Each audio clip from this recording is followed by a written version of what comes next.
Hello दोस्तों, life means more में आप सबका फिर से स्वागत है। आज के वीडियो में हम एजुकेशन लोन को प्रभावी ढंग से प्रबंधित करने के कुछ तरीके बताने जा रहे हैं। जीवन में प्रगति, नए कौशल हासिल करने और उज्जवल करियर का आनंद लेने के लिए अच्छी शिक्षा की आवश्यकता होती है। उच्च शिक्षा के महत्व और इसमें आने वाले खर्च को समझकर आज के आधुनिक छात्र तेजी से शिक्षा ऋण यानी एजुकेशन लोन का सहारा ले रहे हैं। आज कुछ कोर्सेज की फीस बहुत ज्यादा है और हर कोई इस खर्च को उठा नहीं सकता। इसीलिए छात्रों को अच्छी शिक्षा प्राप्त करने में मदद करने के लिए बैंकों और वित्तीय संस्थानों ने शिक्षा ऋण की शुरुआत की है। यह वित्तीय दृष्टिकोण उनकी इच्छाओं, आकांक्षाओं और शैक्षणिक, व्यक्तिगत और व्यावसायिक विकास से जुड़ी आर्थिक मांगों के बीच की खाई को भरता है। उच्च शिक्षा प्राप्त करने वाले छात्रों के लिए छात्र ऋण एक विश्वसनीय और अच्छा वित्तीय विकल्प बन सकता है। इसीलिए शिक्षा के लिए ऋण लेने से उसके पुनर्भुगतान के बारे में सोचकर रखना बहुत आवश्यक है। देखते हैं अपने एजुकेशन लोन को प्रभावी ढंग से प्रबंधित करने के कुछ तरीके। नंबर 1, लोन की कुल राशि के बारे में जानें। आप जब एजुकेशन लोन लेते हैं उस वक्त आपको बैंक को कितनी रकम चुकानी है इसके बारे में पूरी जानकारी रखनी चाहिए। इस राशि में मूल राशि, ब्याज दर, फीस और अन्य शुल्क शामिल होते हैं। साथ ही आपको ऋण के सभी पुनर्भुगतान नियमों की भी जानकारी होनी चाहिए। जब आपको पता चलेगा कि आपको बैंक को कुल कितनी राशि चुकानी है तो उसके लिए आप अच्छी तरह से योजना बना सकेंगे। नंबर 2, पुनर्भुगतान के महत्व को समझें। छात्रों के लिए एक मजबूत वित्तीय पार्श्वभूमि स्थापित करने के लिए एजुकेशन लोन का पूरी तरह से भुगतान करना बहुत जरूरी होता है।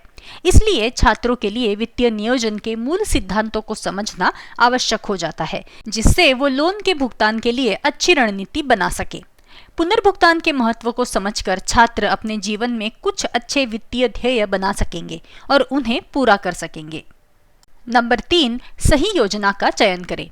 सुरक्षित वित्तीय भविष्य के लिए सही एजुकेशन लोन रीपेमेंट की योजना चुनना, साथ ही व्यक्तिगत परिस्थितियों और प्राथमिकताओं पर विचार करना जरूरी है। सही शिक्षा ऋण पुनर्भुगतान योजना चुनने में पहला कदम आपकी वर्तमान वित्तीय स्थिति का मूल्यांकन करना है।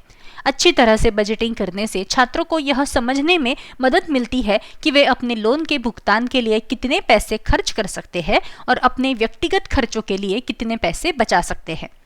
चूंकि छात्र पहली बार उधारकर्ता होते हैं, इसलिए किसी वित्तीय सलाहकार से ऋण चुकाने के बारे में सलाह लेने से स्पष्टता और पारदर्शिता आ सकती है।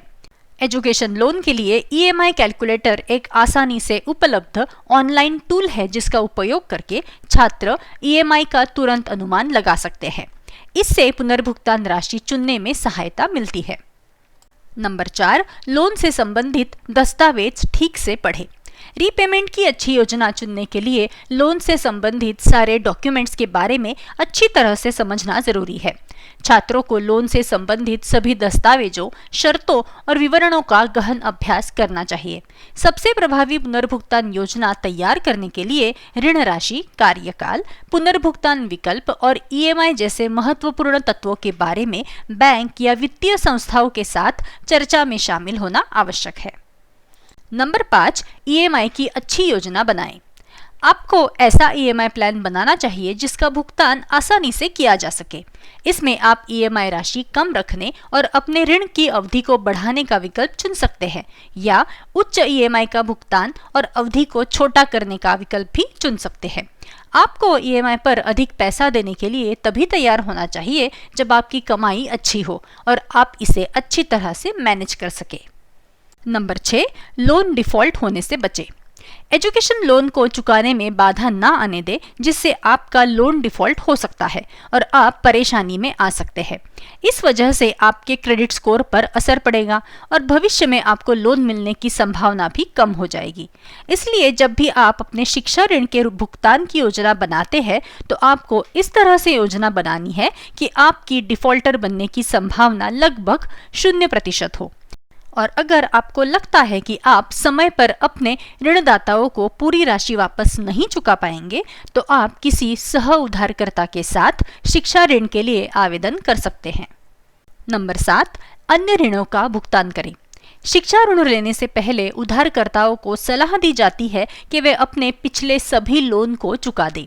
इसलिए लोन लेने से पहले उन लोन का भुगतान करना चाहिए जिन पर ब्याज दर सबसे अधिक है। इसके अलावा यदि आपके पास कोई अन्य ऋण है तो एजुकेशन लोन के भुगतान की योजना बनाने से पहले अपने मासिक बजट की अच्छी तरह से योजना आपको बना लेनी चाहिए। इस तरह आप डिफॉल्ट के मामले से भी बच सकते हैं। नंबर 8, सीखते हुए कमाई करना। विदेश में पढ़ाई के दौरान छात्रों के पास अपनी जीवन शैली को बनाए रखने के लिए अंशकालिक नौकरी या इंटर्नशिप करने का विकल्प होता है। कई देशों में पूर्णकालिक डिग्री कार्यक्रमों के लिए स्टूडेंट वीजा आमतौर पर प्रति सप्ताह 20 घंटे तक काम करने की अनुमति देता है।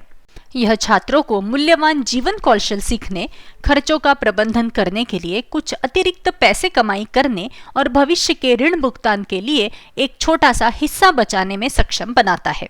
सीखते हुए कमाई करने से अन्य खर्चों के प्रबंधन में भी मदद मिल सकती है। और नंबर 9, अच्छा क्रेडिट स्कोर बनाए रखें। अगर आप एजुकेशन लोन लेने की योजना बनाते हैं तो आपको आपका क्रेडिट स्कोर अच्छा बनाए रखना महत्वपूर्ण है ताकि लोन प्राप्त करना आसान हो जाए।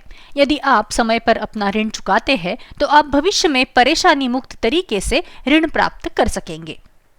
तो दोस्तों, ये कुछ सुझाव है जो आपको अपने शिक्षा ऋण के भुगतान की योजना बनाने और उसे अच्छी तरह से प्रबंधित करने में जरूर मदद करेंगे। तो आज के लिए इतना ही। वीडियो को ज़रूर लाइक कीजिए और ज़्यादा से ज़्यादा शेयर कीजिए और मेरे चैनल को सब्सक्राइब करना ना भूलिए। अगर कोई सजेशंस हो तो मुझे कमेंट करना ना भूलें। Keep watching. Thank you.